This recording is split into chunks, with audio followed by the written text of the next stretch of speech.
What is happening, people? It is your boy Brad here. Welcome along to the Big Brad channel, and Premier League football is back finally. Well, Premier League football is back for most fans across the country, but for us Arsenal fans, it's reality stares in the face that we are currently bottom of the table. 3 games played, no wins, no draws, 3 defeats. No goals scored, 9 goals conceded. That is the reality of Arsenal Football Club right now. Utter disgrace. Utter disgrace. But the next 2 games, well, we're saying should be winnable games, but the way we've started the season, who knows? Norwich tomorrow, Burnley next week.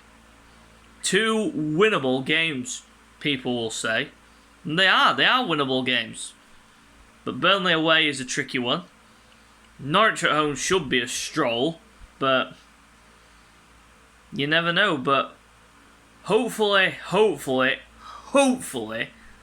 Mikel Arteta puts out the right team, puts out the players that are fit, who were in training, aka Gabriel, Ben White, Thomas Partey. All the main players who were training during the week, and whilst the international break was on, get them in. Get them in. Get them in. It's as simple as that. Get them in. Because I don't want to see literally a squad. I don't want to see a team that looks dejected. I just want a confidence booster. Because those first 3 games, I mean, Brentford, you knew what was going to happen. They were so gassed for the opening game of the season. They were so gassed. Their fans were literally over the moon. And they beat us 2-0. Because they had the 11th man, as it were. And that was the fans. The fans were up for it. They were literally gassed. They were over the moon. They were hyped as fuck. And then we just capitulated. Then against Chelsea, I was there. I saw the game. Lukaku, he literally had Mari on toast. He had him on toast. Lukaku was just the focal point. James was terrific. I mean, I just couldn't think of any better performances on the pitch. Jorginho and Kovacic, or whoever was in the midfield, ran the midfield as usual. But yeah, then we went to the Etihad and got spanked 5-0, as you would expect. I didn't expect 5-0, but the way we were playing, it could have been a lot more. It could have been about 6 or 7, maybe 8, the way we were going. But of course, we roll on to Norwich. International break's done. 3 games, 2 wins, 1 draw for England. Not bad.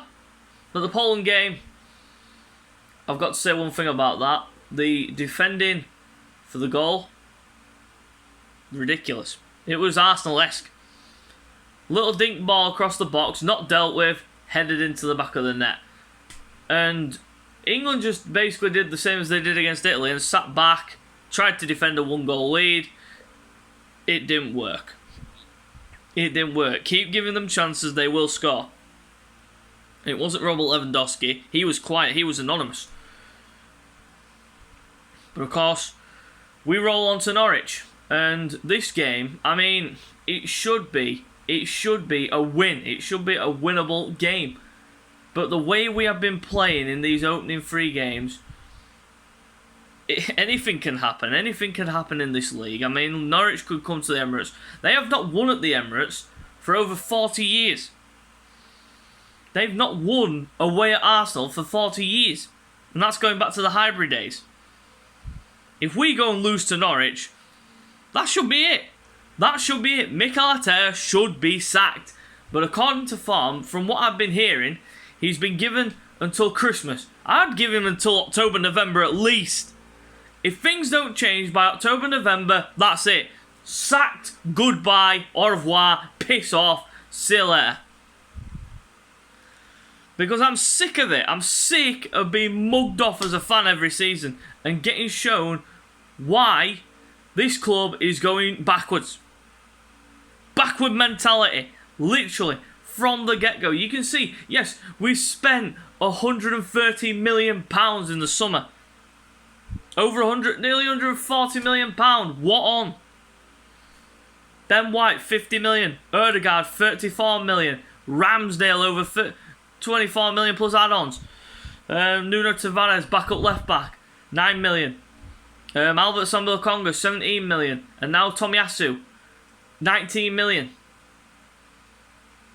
I mean, some of these players, yes, we are building for the future. You can tell by the age of these players. They're all under 23. Well, Ramsdale is 23, but under 23, you're building for the future. But will Mikel Arteta be here in the future? That depends on the games that he has left to prove that he is the right man for the job. I mean, Pep came out before the Man City game. He said that Mikel Arteta is the right man for the job and we should give him time. Nah, we've had enough. We've had enough. All the Arteta out people, including myself, we don't want Mikel Arteta. We want a manager that can get hold of the players at half-time, give them motivation for the second half, come out and literally not get spanked. And not get beaten. Simple, innit? It's simple. But, of course, the Cronkies, Edu, Vinay, all them, they're not motivated. They don't care about the club. They don't care about what we want as fans. All they care about is basically saying to us, be excited. That's what Josh said. Be excited. Be excited to be bottom of the fucking league. Fucking hell. But anyway, let's get into the predicted lineup for the game against Norwich. Starting in goal, I'm sorry Leno, but you're out. Aaron Ramsdale, I am sticking you in the net. Simply because Leno is too slow to play out from the back. It's simple. We need a keeper that can actually play out from the back at a pace where we can get the counter-attacks working. Where attacks can be sped up a bit more. Because when Leno gets the ball, I notice every time he gets the ball, he just takes a touch, looks around, keeps taking touches. It's like slowing it down. And then you've got the whole getting beat at your near post thing. He gets beaten at his near post more times than anybody. But that's why I'm sticking Ramsdale in there. Right back, Takehiko Tomiyasu. I'm giving him his debut. I don't want to see Chambers. I don't want to see Cedric in the team. I'm glad Bellerin's gone. Wishing the best at Real Betis. But no Chambers, no Cedric. Please give Tomiyasu his debut. Going into the centre-back positions, I'm going to go with Ben White and Gabriel. They both trained. They're both fit. Get him into the team. Left back, Kieran Tierney. Simple. He should be the captain. No doubt about it. He's the leader in this team. I mean, he's the motivator. He tries to motivate the team. But what does he get? Nothing. Going to the midfield position, I'm going to go with, hopefully, I've been hearing that Lokonga could be injured. So if he is, we've got El Neni. Well, we're screwed. So El Neni's injured as well. Xhaka's suspended. But Thomas Partey, hopefully Lokonga is fit. And I will go with Lokonga and Thomas Partey in that midfield position. Going into the attacking three now, this is where it gets interesting because you've got the situation now where you've got Ødegaard and Smith Rowe who are going to be buying for that number 10 role. And then you've got Saka, Pepe, the wingers and such. It's going to be interesting to see what he goes with. But me, personally, I would go with Saka on the right, Ødegaard at the cam, and Emil Smith Rowe on the left. That's what I'd go with. Saka on the right, Ødegaard at the cam, and Emil Smith Rowe on the left. And then up front, I'm going to go with Pierre-Emerick Aubameyang. Needs to start scoring goals. We need goals. We need goals from somewhere, and we're not going to get them if we're going to be dwelling about and not trying to... not pressing high enough and all that. I mean, against Man City, we were just sitting back, allowing them to have possession of the ball. It was ridiculous. But hopefully, we can get back to winning ways against Norwich on tomorrow. Am I confident? Does this face look like it's confident? Not really, but it is a winnable game. We should be beating Norwich, and hopefully we can get back to winning ways. So guys, if you do enjoy the video, subscribe to my channel for more content. If you're new, yep, you know what to do. Subscribe and hit the thumbs up for me and give me some positive feedback. Until next time, guys, we will see you later.